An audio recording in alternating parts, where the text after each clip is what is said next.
going? Today I'm installing the Z Innovations aftermarket screen in my 2022 Chevy Silverado. This is a 13.1 inch screen. Let me unbox everything inside here and I will show you what's involved.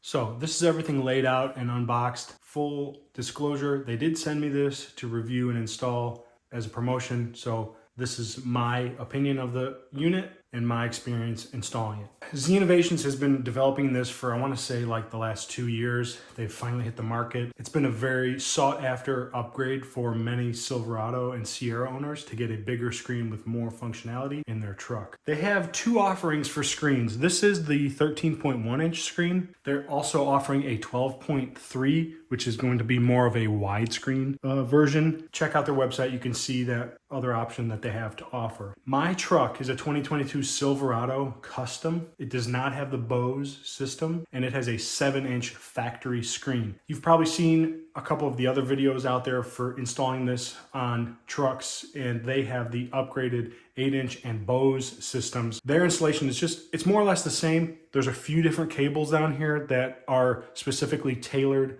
for the 7-inch screen versus the 8-inch screen. So I have all of those here. One major difference is my truck does not have an aux receptacle in the center console. That's this old style 3.5 millimeter aux jack. For whatever reason, General Motors decided to remove that from some of the lower trim models. So the only way to get aux to the radio is through a USB port. And Z Innovations knew about this, and they developed a adapter cable that will run from the USB port on the dash to an aux port, and then we will simply plug this in to there, and then this will go into their screen. So I'll walk you through the entire install after I talk about some of the features. This is the 13.1 inch screen. Like I said, it is a high-res HD IPS Samsung screen. Both of them are. So they are very nicely made, high quality. They partner with some manufacturers that do work for Mercedes, Range Rover, BMW, and Audi. So a lot of their components are the same stuff you're going to see in those vehicles. Very high quality stuff. This is the back side of the screen where everything is basically going to plug in. There's a couple different ports here that we'll use. There's a spot for the 4G antenna, which we will use,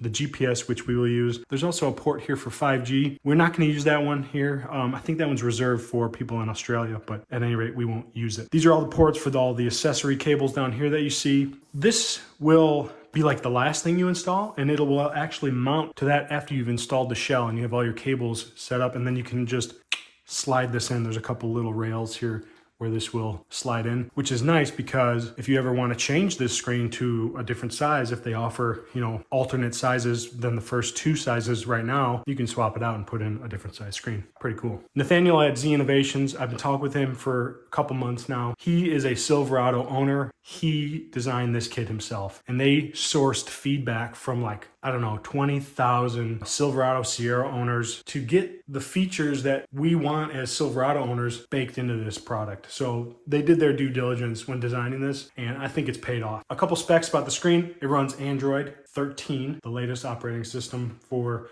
aftermarket radios. It has a 6 GB of RAM. It's also got a 128 GB hard drive. I already talked about the screens. They are 2K high-res HD IPS screens made by Samsung. Everything you see here is going to be plug and play. We don't need to splice any wires from our factory system to make this work. There's a lot going on. There's a lot of wires, but it's all plug and play. Super easy. You will retain your factory Chevy or GMC screen with all of the factory functions. There will be an app on the interface that you will push, and it'll look just like your factory radio that you are used to. So you won't lose anything like your trailering app, your reverse camera, your XM radio, all that sort of stuff. So don't worry about losing any factory functions. You won't. Features Apple CarPlay and Android Auto, wireless and wired. There's a SIM card slot for that 4G antenna. There's the GPS antenna. There is an auxiliary backup camera cable available, as well as a hookup for a trail cam, which is one of these on this harness. Another big selling point of this is this will allow aftermarket audio systems, subwoofers, etc., amplifiers to hook into this screen. So they have the hookups for aftermarket radios. I don't think any of the other aftermarket screens have that functionality right now. This is going to be the connector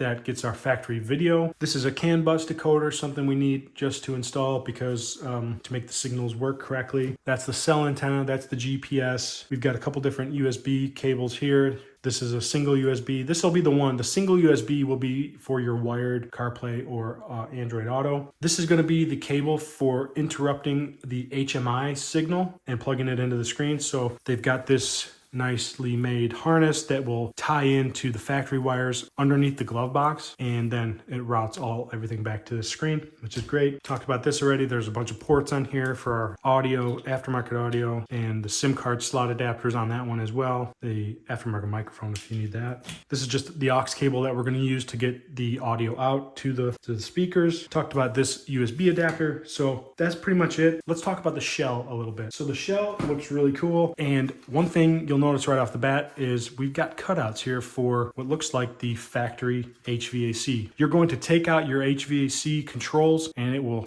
reinstall on this, so you will still retain your factory hard buttons for fan speed, temperature control, all that good stuff. Awesome. There's cutouts here for heated and cooled seats. I don't have those on my truck, but don't worry, it's not going to be an empty hole. They provide a blank if you don't have that function. This row here is our factory auxiliary buttons, which you will remove from your factory shell, reinstall here, all factory wiring to be reused there. If you have the factory toe brake controller, that is right here. We'll just swap it out and plug it in here. This is the USB ports, and those will swap into here. The 12-volt car outlet. If you have the factory house plug in your truck, that's where this is. Mine's just going to be a blank. So you've also seen they've got some air vents going on here to give more real estate up here for the new screen, because the factory air vents are like here and here on the shell. So what they've done is they've moved the vents to below the screen, and they will provide a pair of new ducts that you will install on the back of this that will fit into the slots behind the dash. There's also a trim panel that will go on the back of this once we get everything hooked up. They will also include a pair of foam strips for the air vents. Mine's one of the pre-production units that didn't come with the foam, so it will have foam. I have some laying around. I'm going to put it on myself. I made this diagram just to get all the wiring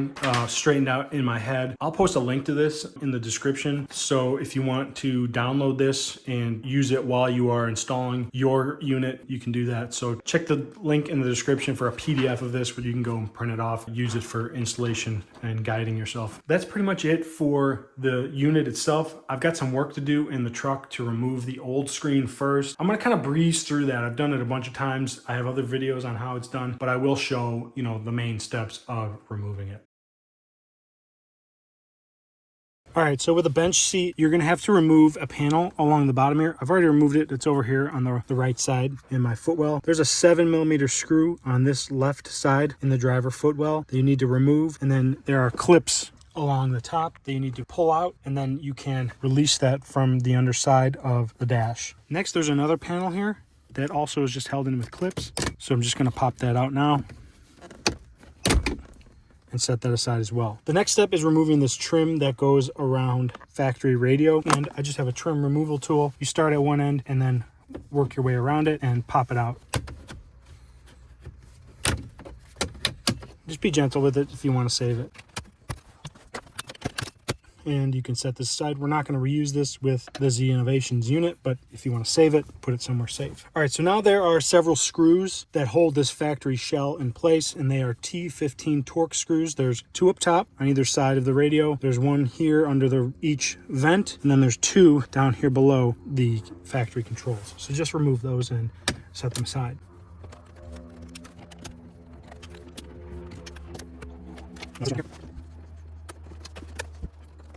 And now that I have those screws removed, you can pull the shell out from the dash, and it's just held in with clips, but don't yank on it because there's wires that you want to make sure you don't break anything behind it. So just grab it from the top, gently pry it off with a couple of clips, and then tilt it back, and then reach down behind here and undo the wires. I'll just show you what everything looks like, but I'm going to do it off camera. There's two wires up top here. There's some wires here for the HVAC. There's a row of wires for the auxiliary controls. And then there's wires down on the bottom for like trailer brake controller, USB ports, the factory outlet, cigarette lighter, etc., etc. So just go through and disconnect these. There's locking tabs on most of them. Others are just simple squeeze and pull, and you remove it like that. Go through and remove all of those and be very gentle removing them. Once you have all the wires removed, this will be loose. There's a little shelf that the bottom has like a ledge that it sits in, and eventually it'll be able to tilt all the way down, and then you can lift it off of the ledge. Here's another shot of the back side of the radio with all the wires disconnected. They're all pretty easy. The hardest one I find is the cigarette lighter, because there's locking connectors on the underside. It's hard to get my fingers under there, and I have to use like a little flathead screwdriver to pry the locking tab and then squeeze the connector to get it off. But that's what it looks like. I'm gonna get that last one done. If you have toe brake controllers, this is my aftermarket toe brake controller disconnected. If you have the outlet, it's on this side. I don't have those wires, so don't have to worry about them. The wires actually may be there if you have the blanks. They're just plugged into the back side of the blank and they don't do anything. I think I tucked them back here at one point when I was doing stuff in here. Same with on this side, there's the wire for the toe controller, but there's just a blank panel on my truck. That's how it came from the factory. So I just tucked that wire down and out of the way because it doesn't get used. We're also gonna need to remove the glove box. All right, so in order to hook up the HMI wire harness, we need to remove this part of the glove box. It's relatively easy. So you just open your glove box like that, and then these two sides pop out, and there's a damper on this side that should just pop out of its spot. Really easy. And then the glove box will literally fall off. It's just hinged on these 4 spots right here on the underside. You can set this aside to get it out of the way. This is that damper I was talking about. It just sort of clips into the side of the glove box really easily. Then there are 4 screws that we need to remove. One of them is a 7mm. The rest are Torx. We also have to remove this side panel on the right, which is easy. You can grab underneath and just yank it off. So now the 4 screws are revealed. There's this one 7mm here, then there's a Torx 15 here, Torx 15 here, and a Torx 15 here.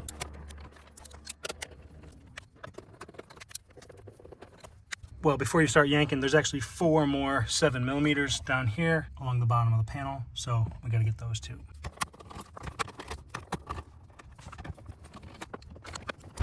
So now we should be good to start yanking that panel off and getting our access. It sounds scary, but it's not as bad as you think. There's just these clips on the back side, on both sides, and that reveals a bunch of area. I think these are 2 of the wires that we're going to interrupt. I need to look a little further, but this is what it looks like. There's your air filter. It's a good time to replace it if you've never replaced it. Now that I've got it all taken apart, we can bring the factory screen back into the house and swap over some of the parts from this factory screen to the new Z Innovation screen. Then we can come back and install the new Z Innovation screen. All right, so we're back inside the house with both units side by side. And let's start with the low-hanging fruit, the easy stuff. The blank panels for the heated seats, if you don't have them, they go in really easily. Simply take the panel, figure out which is the right one for the right side, and then drop them into place. And they should click nicely, just like that. And you can test that they're seated properly, because when you push on the outside, they don't fall in. Once they're in, they look pretty good. Next, we can do the air vents. These just slot right into place, just like this. And they provide screws and a little baggie for you to mount those in. It's just a little tiny Phillips screw. And it's going into plastic, so don't go crazy tightening them. Just get them nice and snug so that the vents don't move.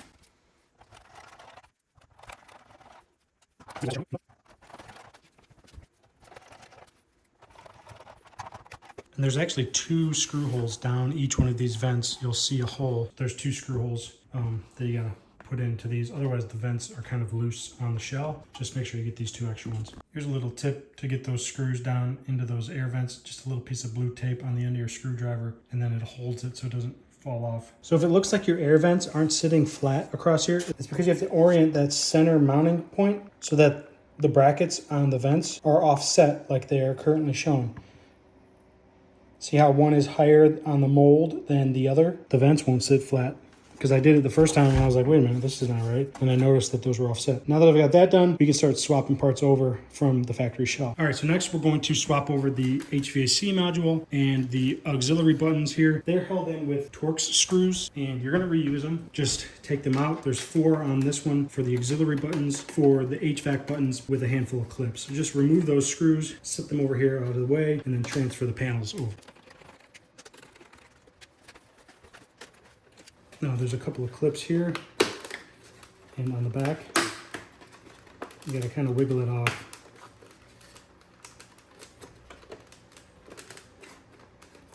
And on the sides. Geez, lots of clips. Then you can transfer this whole thing over to the new unit. Now these should all just drop into place. So you got the auxiliary buttons, drop it into place, push it through, and you can see it comes out nice and flush on the other side. And then tighten up those 4 torque screws. These are also T15s. And again, this is just going into plastic, so you don't need to go Hulk onto these. Just get them snugged in to hold this panel in place.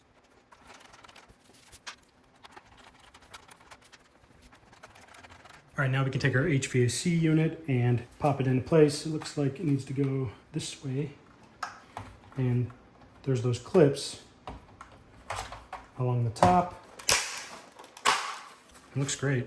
All right, now we can concentrate on these buttons and panels on the bottom. This is the USB. It comes out really easily. You squeeze the tabs and it pulls through. These are the tabs I was talking about. It just squeeze those from the inside and then it just falls through. We'll transfer that over. This one I'm gonna do last because it's a little trickier. This one also is a squeeze tab and push through. I had a light switch here for my running boards installed in this, but I relocated that because I'm actually going to do something different and I'll explain it later in the video. If you did want to transfer this panel over, it just goes back in here from the front. This one, which is the toe brake controller area, there's 4 tabs and then it pops towards you like that. This is my aftermarket brake controller, but if you have the factory brake controller, that'll be there, or it'll just be a blank panel. This cigarette lighter port is a little tricky and I have to remember how to do it now. You can see that square hole. I'm using a little tiny screwdriver. I'm pushing on this unit from the back with my left hand, and then I'm releasing the tabs on the inside. There's 2 of them with 2 square holes. Just have to push with some pressure, release the tabs, and then this unit should pop through. There it is. So then you just push this up through the back, and then this has tabs on the back that you push through as well from the back. When you're taking this out, you're pushing these tabs open so that you can push this unit through from the back side, and then it pops out, and then these are also holding it against the trim on the factory shell. So now we can reinstall the panels on the bottom here. So this is the cigarette port. That part goes in first, and then this slides through from the front and locks into place like that. Then the USB ports here. There's a guiding pin on the left there. Slide this through, locks into place. And then my brake controller goes in from the back. Cage all the clips. Just like that. And like I said, I'm leaving this blank out for now. I'll show you what I'm going to do with that later.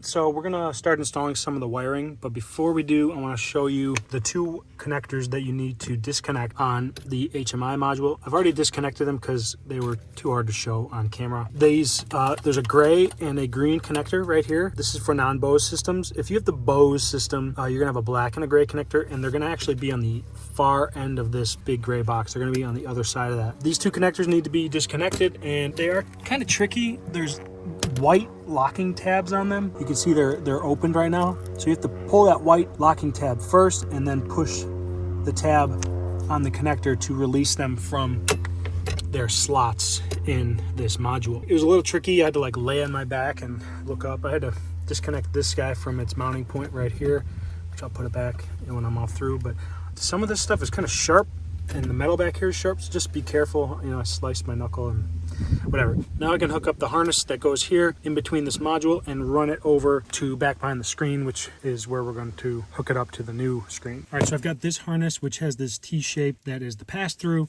and it's got this other long lead on it that is going to go behind the screen. These 2 connectors are going to go into the factory module, and then the factory plugs are going to go into the back of this. We're just basically interrupting the signal here and sending it to the new screen. This is the module here, and we're going to plug into the spots right here. There's only one way for these to go in, so don't force them. They will only fit in one of the slots. They fit with the clips facing towards the right of the truck. So I'm going to feed this up into there and connect each connector into its spot.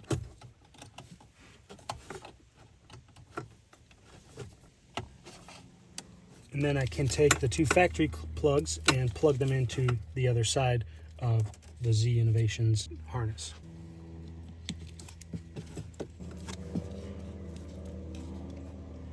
And make sure you lock the 2 locking tabs on that connector. So I got 1 lead of that harness run up here. That's got all these plugs on it for the new system. I'm also going to run the antenna for the cell service and the GPS along that same route, and pop them out over here somewhere and just let them sit for a minute. So that way I can zip tie my wires under here and make them nice and tidy. Those two antennas, the GPS and the cell antenna popping out right here, they come out right here, and I ran this GPS over back behind. It's popping out right here, and I'll run it up to somewhere over here eventually. The cell antenna, we're basically going to mount it on the inside of the glove box here. There's like a lip. You can see right here, through here, my fingers on the back side, there's a lip. You can mount that antenna right to that lip with the 3M tape that's up and out of the way. Another wire I'm gonna route while I got this all sort of torn apart is the dual USB harness. You can take this top glove box out and drill the hole. I have this from a previous install for something else, and you can route those wires to behind the screen, and then you can access these wires in this top glove box relatively easily. So I'm just going to route these over to give me the connector that I need behind the screen like that, and I'll just simply leave those two USBs over here. The other single USB I am going to route after I get the screen into place. I'm going to bring it down to the bottom right corner of my shell because I'm going to mount another USB port in it to make it so that's where I can have wired CarPlay. So that's where that's going to go. You can also take the other harness that looks like this with the SIM card adapter, and I'm going to run that SIM card adapter over here to these two as well so that they're all together. And then you've got those wires over there out of the way and ready to be plugged in to the back of the screen. This is the power cable for the video. Goes onto this factory controller here, and there's only one way for it to go. I'm going to go ahead and just plug it in now.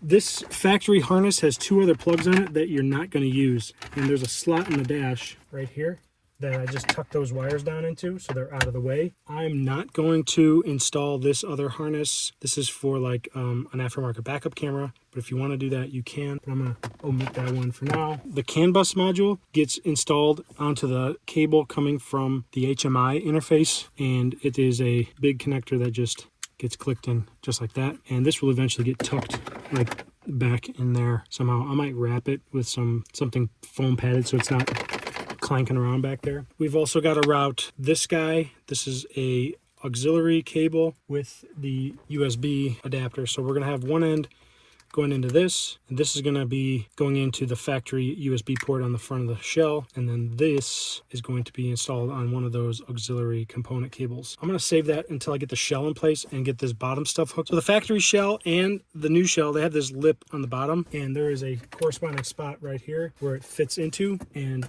it makes it easy to sort of rest the shell while you're hooking things up. So then you can come to the bottom here and install all the connectors that are the factory connectors. You know, your toe brake if you have it, your auxiliary buttons, your USB ports, the 12-volt power. If you have the household outlet here, all that stuff. This is for the HVAC. Those are all factory plugs that we're all just going to connect right back to where they were.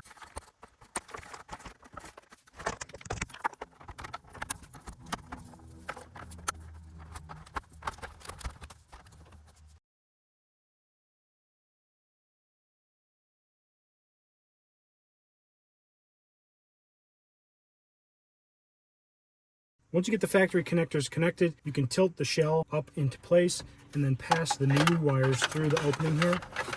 And then you can start to shimmy it back into place.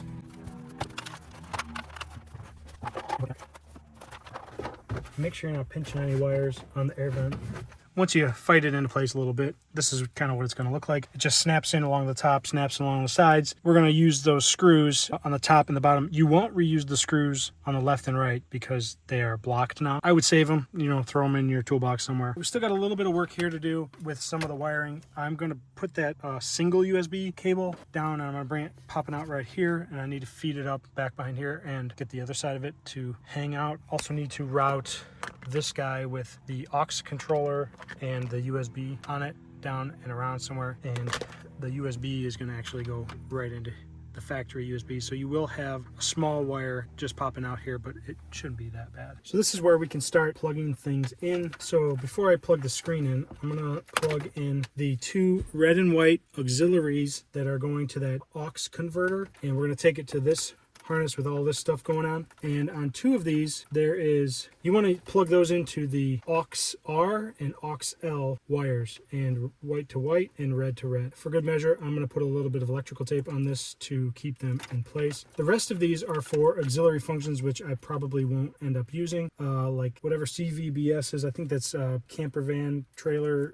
This is for audio output for a subwoofer, the green one. This we will plug in somewhere. And then these are the 2 audio outs for an amplifier. And then I think there's a microphone plug here, yeah. So I'm not going to use these. This little blue lead is for amp, probably amp signal. I'm not going to use that one. So I'll probably end up tying these together and just wrapping them paper towels and just electrical tape them rather, so that they don't clank around back here, because it's just plastic. I did the same thing on that converter signal CAN bus, so that when I stick it back in there, it won't clank around. I'll probably do that the same here as well. All right, before I plug anything into the back of the screen, there's a couple that go together here. There's these white wires with just 2 pins on them that goes into this blue and black connector, and those go together just like that. And then there's these other 2 red and black wires, and then 2 green wires. These will go into the back of the screen, and same with all of these other blue connectors. There's 3 here. This white connector goes in the back of the screen, and then this also goes into the back of the screen, and then the 2 antennas go into the back of the screen. All the spots on the back of the screen, there's only one way to do each connector, so you can't mess it up. You won't use some of them if you opt not to use this auxiliary backup camera. You're not going to use like one of these ports. I think it's this one on the far right. You won't have that one. And then there will also be the 12 pin in here. This one here is not used as well. So we'll just go through each one right now and plug them in. So we'll start with this big green connector for the screen. Then this big white connector for the screen. Then I might as well get this black and red connector together. This is an 8-pin green connector. It goes into one of these slots over here, even though there's only 2 wires in it. 4-pin goes into the 4-pin slot. There's a 6-pin, goes into the 6-pin slot. This big blue connector, there's only 1 spot for that. I think it's a 20-pin connector. The one next to it is the 12-pin that doesn't get used. And the one on the far end here is that backup camera one, which we're not going to use for the auxiliary backup camera. And then we've got GPS and cell phone, which go to these. GPS goes to GPS. And it's just a screw connector. Just tighten it by hand. Doesn't need to be crazy tight. Okay, those are done. Then I can start shoving some wires back into that cavity. And we will line up the slides on the screen and drop it in place. All right, I've been using this for a couple of weeks now. I've been driving around with the screen protector still on it, so now I'm gonna go ahead and peel it off. Nice. So I've been testing this screen out now for a couple of weeks. I've been working with Z Innovations to work out the bugs that are related to having the factory 7-inch screen versus the factory 8-inch screen, because they developed this kit in Australia. They only have the 8-inch screens in Australia. So getting it to work with the 7-inch factory screens is not difficult, but it just required some bugs to be worked out. So everything is working right now except for these buttons along the side. There's a new harness that they're sending me that will take care of that. I did have to go through a couple of software updates. They're very easy. Z Innovations sends me the file. I upload the file to the head unit and it updates, and it makes it really, really easy. Right now it is on the, I guess you'd call this the factory Chevy screen. And this is all your factory stuff that you were used to before, your radio, all of your XM radio and all that sort of good stuff. Your Apple CarPlay, which will run in this square only, which is the factory Apple CarPlay, not the new Apple CarPlay. Distinguish. Camera system works. It's not going to work right now because I'm not running the truck. Going into reverse there, my reverse camera works, and if the truck's running and I want to use this app, it will work for trailer and whatnot. If you have the other cameras, so if you have all the other cameras on a higher trim level, they will work like factory. So obviously, like I said, this is all your Chevy stuff. It functions exactly the same as it did before. Eventually, these buttons will work for volume, and this will work for power and off, and these will work for seek and home and phone.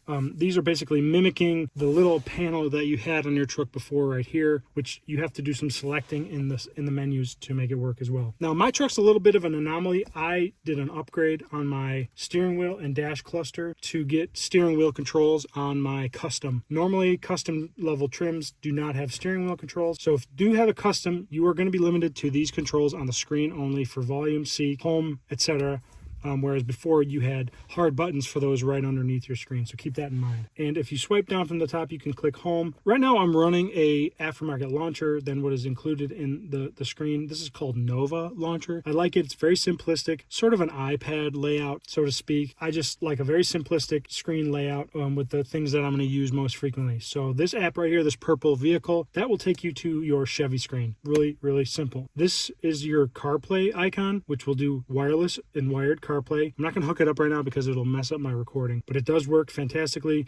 It is more stable, I will say, in wired mode. Even wireless CarPlay from the factory in many GM models is kind of spotty. I will admit it's not great. It does disconnect sometimes and you have to reboot the screen, but wired has been solid the entire time. The way I'm using wired CarPlay is through this port right here on the right with this cord. So this is the factory USBs, and this is the USB that is for the new screen. And then this is the USB with an adapter I put on it that I bought. I'll post a link to it in the description. Basically, this is just plugged into the harness that has the USB port on the back, the single USB port on the back. And then I have a nice little USB-C right there. It's easy to connect when I want to plug in. Back to our home screen. So these are the Nova launcher settings. This is Android 13. You can customize it like infinitely. There's tons of different launchers. Nova launcher is pretty nice. I've liked it so far. When you get it set up, you're gonna have to find this icon which says vehicle settings, and it's gonna take you to this screen. And one of the first things you're gonna need to do is go to panel select, and then you're gonna scroll through here and find the panel that was originally on your truck. So like for me, that's this icon here. You click OK, and that means it's now linked, and that's what controls those buttons on the Chevy screen along the side and the bottom, like I was saying. You may also need to adjust the resolution. This 1280 by 768 T700, that's the 8-inch screen. This 800 by 480 T700 is also a 7-inch screen, but it didn't work and we had to do an update. So this is the one I'm using. It's 800 by 480